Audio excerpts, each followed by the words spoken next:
So when Tech Up Dave comes into the studio, he always gives me a list. He's very organised. He's a very good administrator, and not only does he administer all of the Cat of the Week and all the pictures and information that comes in, he also gives me a little running order here of things that we talk about during our little section. So at the moment we have Russell Crowe the Crow, Biscuit Breakdown, Cat of the Week, and Thor the Walrus. So there's lots to get through, Dave. It's great to see you here. You're wearing yet another ridiculous shirt. It's a beautiful shirt. Is it though? It's a sort of Hawaiian palm tree shirt, yes, for those who do not have the benefit of Talk TV. But actually, before we really properly talk to you, Dave, we're actually going to talk to Helen Motteram, who is the owner of a crow called Russell. So Helen, I gather you're with us. Good afternoon to you. Hi.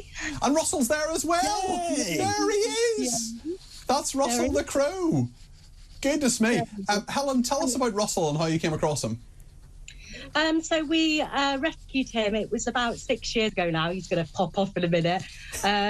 We found him on the street in Cheltenham, and here he goes. Oh, sorry. He's a beautiful crow, my goodness. Have you rescued lots of animals or just birds?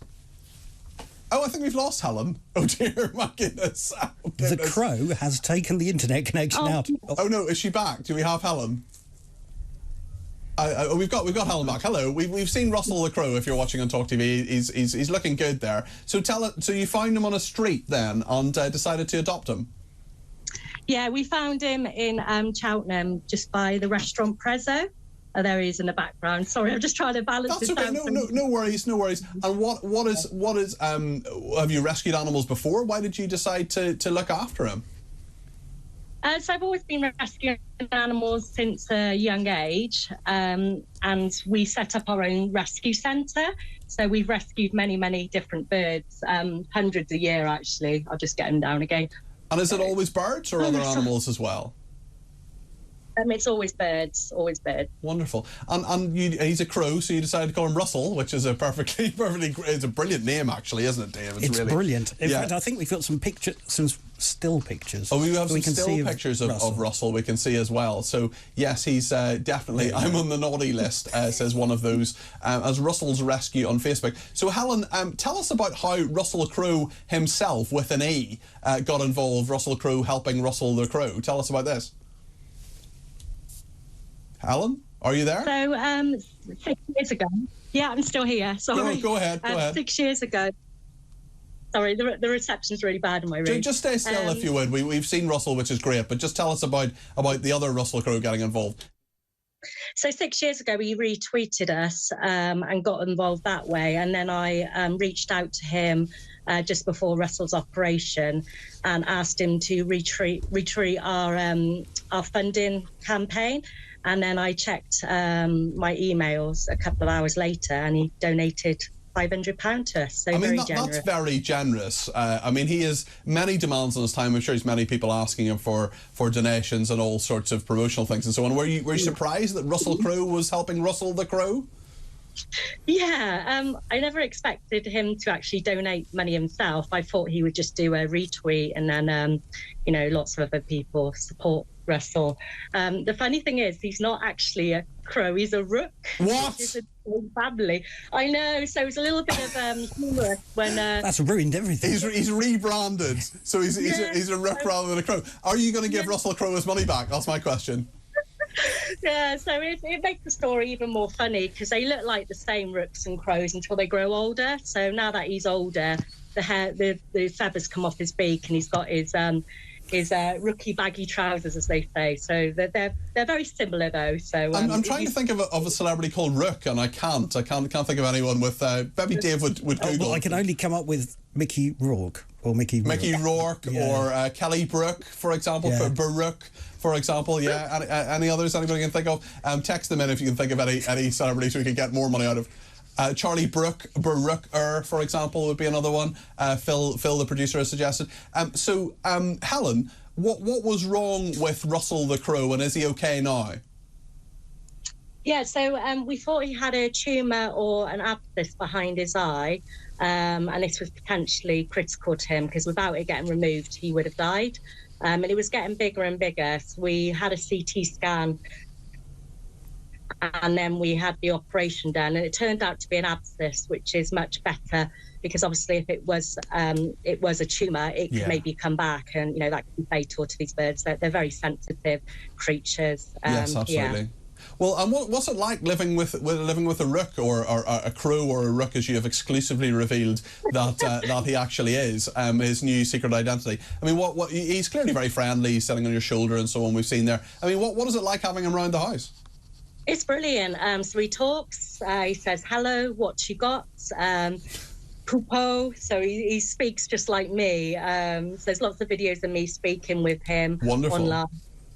He does tricks, so he can put toys in baskets, he can nick things out of wallets, but a lot of the time he's in the aviary with his other friends, but at the moment, because of the avian flu, we have to keep him inside because the vet's policy is really quite strict, and we've got a catch-up appointment on Thursday with his eye, so he's well, I wish you all, you and Russell, all the best, Helen. That's Helen Motterham there, and she has been telling us about I mean, are you disappointed, Dave, that he's actually a rook rather than a crow? No, but I'm fascinated. He can take things out of people's wallets, so why isn't he going getting his own money? Well, that's a very good point. That's a very good point. But listen, we've talked about rooks and crows, and Russell Crowe being involved. Let's have the biscuit breakdown. Cardi B's biscuit breakdown. Well,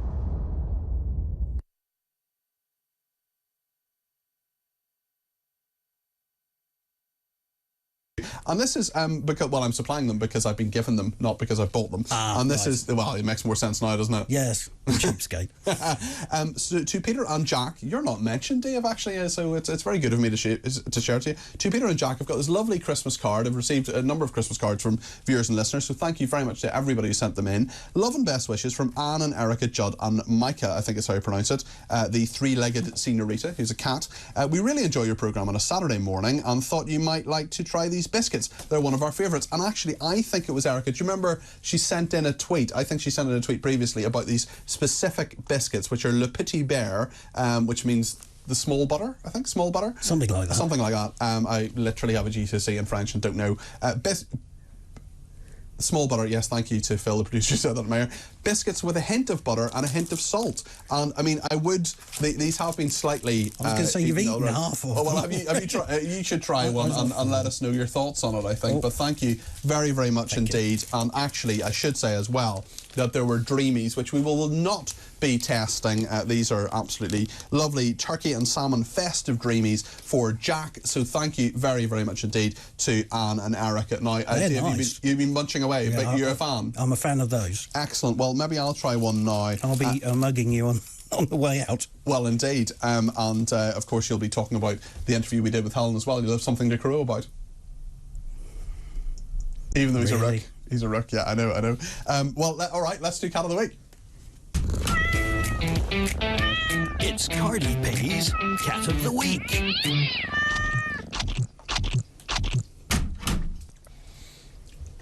Well, I've just been munching one of those Le Petit Bear ones, which is lovely, but we'll talk about the Cat of the Week. Who is the Cat of the Week this week? It's actually not even this week, because we did one yesterday, but because of an extra show on Sunday, we're doing another Cat of the Week. You've broken it again. First day of the year, and you've broken it. So, the first Cat of the Week for 2023. And indeed, first Cat of the Year. And the first Cat of the Year is Marble, who's been nominated by Trina and Trevor, who I believe we can see a picture of Marble floating around somewhere. Marble on the screen? Yeah, beautiful cat. My goodness, black, white, ginger. I'll tweet this out later, by the way. I'll put it on my Twitter, at Peter Cardwell, if you're listening on Talk Radio, so you can have a look at Marble. Tell us about Marble. Marble is a 2-year-old moggy. Their words, not mine. They lived in Clacton-on-Sea at the beginning of 2022, and a month before they moved, Marble went missing. Oh, goodness, OK. And presumably Marble was found again. They didn't. 3 months later... They lost their marble. Having lost their marble... See what you did there? Very good. Marble was found 50 miles away in Chelmsford. 50 miles away in Chelmsford? How on earth did Marble get to Chelmsford? Do they know? We have no idea, but one kind person found her, gained her trust, managed to scan her, found she'd been chipped, gave them a call, and now she lives with Trevor and Trina in their new place and roams a 100-acre site with fields catching mice and birds in Stowmarket, Suffolk. Wonderful. Okay, well that's excellent. Well, well done. A worthy cat of the week indeed for Marble. Tell us about Thor the walrus. Now, Thor the walrus. I didn't know anything about this until this morning. This is brilliant. An Arctic walrus.